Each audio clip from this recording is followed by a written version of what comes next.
ಇವತ್ತು ಒಂದು ವಿಚಾರವನ್ನ ತಮ್ಮ ಜೊತೆ ಹಂಚ್ಕೊಳ್ಬೇಕು ಅಂತಿದ್ದೇನೆ. ಏನು ಈ ಒಂದು ಕಾರ್ಯಕ್ರಮದ ಆಯೋಜಕರು ನನ್ನ ಸನ್ಮಿತ್ರರಾಗಿರ್ತಕ್ಕಂಥ ಪ್ರಭಾಕರ್ ಅವರು. ಬಹುಶಃ ದೊಡ್ಡವರು ಹೇಳ್ತಾರೆ, ಈ ಕೈಯಲ್ಲಿ ಕೊಟ್ಟಿದ್ದು ಈ ಕೈ ಗೊತ್ತಾಗಬಾರ್ದು ಅಂತ. ಕೆಲವು ಕಣ್ಣಿಗೆ ಕಾಣದೇ ಇರ್ತಕ್ಕಂಥ ಒಂದು ಅನೇಕ ಕೈಗಳು ಇವತ್ತು ಕೆಲಸ ಮಾಡ್ತಾ ಇದೆ ಸಮಾಜದಲ್ಲಿ. ಏನಪ್ಪಾ ಅಂತ ಹೇಳಿದ್ರೆ, ಏನ್ ಜನಕ್ಕೆ ಗೊತ್ತಾಗಿ ಅವ್ರ ಕಡೆಗೆ ಸಹಾಯ ಮಾಡಬೇಕು ಅಂತಿಲ್ಲ. ಅವರು ಸಹಾಯ ಮಾಡಿದ್ದಾರೆ, ಅವ್ರು ದೇವರು ಒಳ್ಳೇದು ಮಾಡಲಿಕ್ಕೆ ಈ ಸಂದರ್ಭದಲ್ಲಿ ಹೇಳ್ತಾರೆ.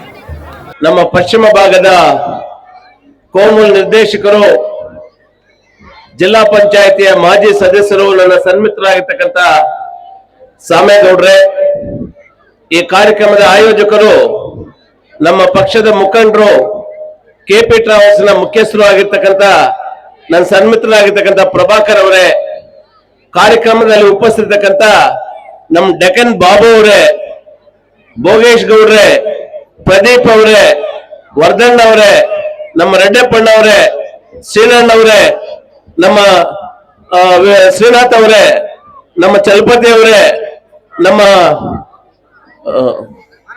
ಮಾರ್ಕೊಂಡ ಅವರೇ, ನಮ್ಮ ನಾಗಪ್ಪಣ್ಣ ಅವರೇ, ಲಕ್ಷ್ಮೀನಾರಾಯಣ ಅವರೇ, ಮೋಹನ್ ರೆಡ್ಡಿ ಅವರೇ ಮತ್ತು ಅಮರಪ್ಪನವರೇ, ಇನ್ನೂ ಇಲ್ಲಿ ಆಗಮಿಸಿರ್ತಕ್ಕಂಥ ಎಲ್ಲ ನಮ್ಮ ಹಿತೈಷಿಗಳೇ, ಈ ಊರಿನ ಹಿರಿಯರು, ಪೂಜ್ಯರಾದಂತ ನಮ್ಮ ಶ್ರೀನಣ್ಣವರೇ ಮತ್ತು ವೇದಿಕೆ ಮುಂಭಾಗದಲ್ಲಿ ಆಸೀನರಾಗಿರ್ತಕ್ಕಂಥ ನಮ್ಮ ಎಲ್ಲ ಈ ಊರಿನ ಮತ್ತು ಸುತ್ತಮುತ್ತಲ ಗ್ರಾಮಸ್ಥರೇ, ನಮ್ಮ ಪತ್ರಿಕಾ ಮತ್ತು ದೃಶ್ಯ ಮಾಧ್ಯಮದವರೇ, ಒಂದು ಕೆಲವೇ ಮಾತುಗಳನ್ನು ಹೇಳಿ ನನ್ನ ಮಾತನ್ನು ಮುಗಿಸ್ತಾನೆ. ಮೊದಲನೇದಾಗಿ ಶ್ರೀರಾಮನವಮಿಯ ಒಂದು ಅಂಗವಾಗಿ ಸಮಸ್ತ ಜನತೆಗೆ ಈ ವೇದಿಕೆ ಮುಖ್ಯಾನ ನಿಮಗೆ ಶುಭಾಶಯಗಳನ್ನು ಕೋರ್ತಾ ಇದ್ದೀನಿ. ಎರಡನೇದಾಗಿ ತಾಯಿ ದ್ರೌಪದಮ್ಮನ ಒಂದು ಆಶೀರ್ವಾದ ಸಮಸ್ತ ಜನತೆ ಮೇಲೆ ಇರಲಿ, ಅವರ ಒಂದು ಕೃಪಾ ಕಟಾಕ್ಷ ಪ್ರತಿಯೊಬ್ಬರ ಮೇಲೆ ಇದ್ದು ದೇವರು ನಿಮ್ಮನ್ನು ಚೆನ್ನಾಗಿಟ್ಟಿರಲಿ ಆ ತಾಯಿ ದ್ರೌಪದಮ್ಮ ಅಂತ ಕೂಡ ಮತ್ತೊಮ್ಮೆ ನಾನು ದೇವರಲ್ಲಿ ಪ್ರಾರ್ಥನೆ ಮಾಡ್ತೇನೆ. ಆತ್ಮೀಯ ಬಂಧುಗಳೇ, ಬಹುತೇಕ ಜನ ಸುತ್ತಮುತ್ತಲಿಂದ ಬಂದಿರತಕ್ಕಂಥವರು ರೈತಾಪಿ ವರ್ಗ.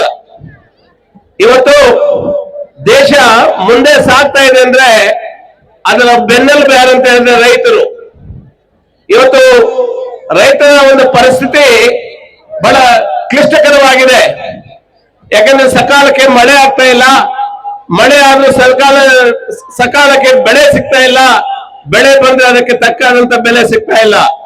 ಒಂದು ಶೋಷಣೀಯವಾದಂತ ಒಂದು ಸಂಕಷ್ಟದಲ್ಲಿ ಇವತ್ತು ರೈತಾಪ ವರ್ಗ ಇದ್ದಾರೆ.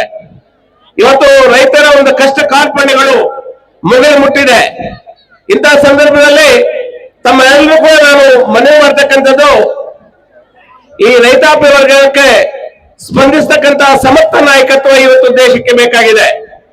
ಆತ್ಮೀಯ ಬಂಧುಗಳೇ, ಈ ಸಂದರ್ಭದಲ್ಲಿ ಸನ್ಮಾನ್ಯ ದೇವೇಗೌಡರನ್ನು ಇವತ್ತು ನಾನು ನೆನೆಯುತ್ತೇನೆ. ಅವರಿಗೆ 93 ವರ್ಷ. ಮೊನ್ನೆ ಕೂಡ ರಾಜ್ಯಸಭೆಯಲ್ಲಿ ಏನು ರಾಜ್ಯದ ನೀರಾವರಿ ಬಗ್ಗೆ ಚಕಾರ ಎತ್ತಿದ್ದಾರೆ. ಮೋದಿ ಅವರ ಒಂದು ಗಮನಕ್ಕೆ ತಂದು ರಾಜ್ಯದ ಜನತೆಗೆ ನೀರಾವರಿ ಯೋಜನೆಯನ್ನ ಒಂದು ಸಮರ್ಪಕವಾಗಿ ಕೊಡುವಂತೆ ಮನವಿ ಮಾಡಿದ್ದಾರೆ. ಅದಕ್ಕೆ ಕೇಂದ್ರ ಸರ್ಕಾರ ಇವತ್ತು ಸಕಾರಾತ್ಮಕವಾಗಿ ಸ್ಪಂದಿಸಿ ಅವರ ಒಂದು ಯೋಜನೆಯನ್ನು ಮುಂದುವರಿಸುವುದಕ್ಕೆ ಕೇಂದ್ರ ಸರ್ಕಾರವು ಕೂಡ ಇವತ್ತು ಅಸ್ತು ಹೊಂದಿದೆ. ಇವತ್ತು ಸನ್ಮಾನ್ಯ ದೇವೇಗೌಡರ ಒಂದು ವಿಚಾರವನ್ನು ತೆಗೆದುಕೊಂಡಾಗ ಅವರು ಮುಖ್ಯಮಂತ್ರಿಯಾಗಿ ಕೆಲಸ ಮಾಡಿದ್ರು, ಈ ದೇಶದ ಪ್ರಧಾನಮಂತ್ರಿಯಾಗಿ ಕೆಲಸ ಮಾಡಿದ್ರು. ಅವರ ಒಂದು ಸಮರ್ಥ ನಾಯಕತ್ವದಲ್ಲಿ ಯಾವತ್ತೂ ಕೂಡ ಹಗರಣಗಳಲ್ಲಿ ಸಿಲುಕದೆ ಒಂದು ಕಪ್ಪು ಚುಕ್ಕೆಯನ್ನು ಕೂಡ ತೆಗೆದುಕೊಂಡ ಕಪ್ಪು ಚುಕ್ಕೆ ಅವ್ರಿಗಿಲ್ಲ ಅಂತ ಒಂದು ಸಮರ್ಥ ನಾಯಕತ್ವವನ್ನು ಕೊಟ್ಟಂತವರು ಸನ್ಮಾನ್ಯ ದೇವೇಗೌಡರು. ಅದಾದ ನಂತರ ನಮ್ಮ ಕುಮಾರಣ್ಣವರು ಇವತ್ತು ಕೇಂದ್ರ ಮಂತ್ರಿಗಳ ಕೆಲಸ ಮಾಡ್ತಾ ಇದ್ದಾರೆ. ಅವರು ಈ ರಾಜ್ಯದ ಮುಖ್ಯಮಂತ್ರಿಯಾಗಿ 2 ಅಥವಾ 3 ಬಾರಿಗೆ ಕೆಲಸ ಮಾಡಿರ್ತಕ್ಕಂಥವ್ರು. ಮೊದಲನೇ ಬಾರಿಗೆ ಅವರು ಮುಖ್ಯಮಂತ್ರಿಯಾಗಿ ಕೆಲಸ ಮಾಡಿದಂತ ಸಂದರ್ಭದಲ್ಲಿ ಬಹಳಷ್ಟು ಜನ ವ್ಯಂಗ್ಯ ಮಾಡಿದ್ರು. ಏನು ಚಲನಚಿತ್ರದ ನಿರ್ಮಾಪಕರಾಗಿರ್ತಕ್ಕಂಥ ಕುಮಾರಸ್ವಾಮಿ ಅವರು ಈ ರಾಜ್ಯಕ್ಕೆ ಏನು ಆಡಳಿತವನ್ನು ಕೊಡಬಲ್ಲತಕ್ಕಂಥದನ್ನ ಅವರನ್ನು ವ್ಯಂಗ್ಯ ಮಾಡಿ ಮಾತನಾಡಿದ್ರು. ಆದ್ರೆ ಕುಮಾರಸ್ವಾಮಿ ಅವರು ಇವತ್ತು 20 ತಿಂಗಳು ಕೊಟ್ಟಂತ ಒಂದು ಆಡಳಿತ ಇವತ್ತು ರಾಜ್ಯದ ಜನತೆ ಮಾಡ್ತಿಲ್ಲ. ಗ್ರಾಮದಲ್ಲಿ ಗ್ರಾಮ ವಾಸ್ತವ್ಯ ಆಗಿರ್ಬೋದು ಅಥವಾ ಅವರ ಒಂದು ಕಾಲದಲ್ಲಿ ರೈತರಿಗೆ ಸಾಲ ಮನ್ನಾ ಮಾಡಿರ್ತಕ್ಕಂಥದ್ದು ಆಗಿರ್ಬೋದು ರೈತರು ಕಷ್ಟ ಕಾಲದಲ್ಲಿದ್ದಾಗ ಅವ್ರಿಗೆ ಬೆಂಬಲ ಬೆಲೆ ಕೊಡ್ತಕ್ಕಂಥದ್ದಾಗೋದು ಅನೇಕ ಯೋಜನೆಗಳನ್ನ ಈ ರಾಜ್ಯದಲ್ಲಿ ತಂದಂತವ್ರು ಇವತ್ತು ಕೇಂದ್ರ ಮಂತ್ರಿಯಾಗಿ ಕೆಲಸ ಮಾಡ್ತಾ ಇದ್ದಾರೆ. ದಿನನಿತ್ಯ ಪತ್ರಗಳನ್ನು ನೋಡ್ತಾ ಇದ್ದೀವಿ. ಏನು ಕೇಂದ್ರ ಮಂತ್ರಿಯಾಗಿ ಅವರು ಅನೇಕ ಯೋಜನೆಗಳನ್ನು ತಂದು ಯುವಕರಿಗೆ ಒಂದು ಒಳ್ಳೆ ಸದಾವಕಾಶಗಳನ್ನು ಕೊಡ್ತಾ ಇದ್ದಾರೆ. ಯಾಕೆ ಈ ವಿಚಾರವನ್ನ ತಮ್ಮ ಮುಂದೆ ನಾನು ಇಡ್ತಾ ಇದ್ದೀನಿ ಅಂತ ಹೇಳಿದ್ರೆ, ಒಂದು ದೇಶ ಮುನ್ನಡೆಬೇಕಾದ್ರೆ ಸಮರ್ಥ ನಾಯಕತ್ವ ಬೇಕು. ಹಾಗಾಗಿ ತಮ್ಮೆಲ್ಲರಿಗೂ ಒಳ್ಳೇದಾಗ್ಲಿ ಅಂತ ಹೇಳಿ ನಿಮ್ಮ ಮಾತನ್ನು ಮುಗಿಸ್ತೀನಿ.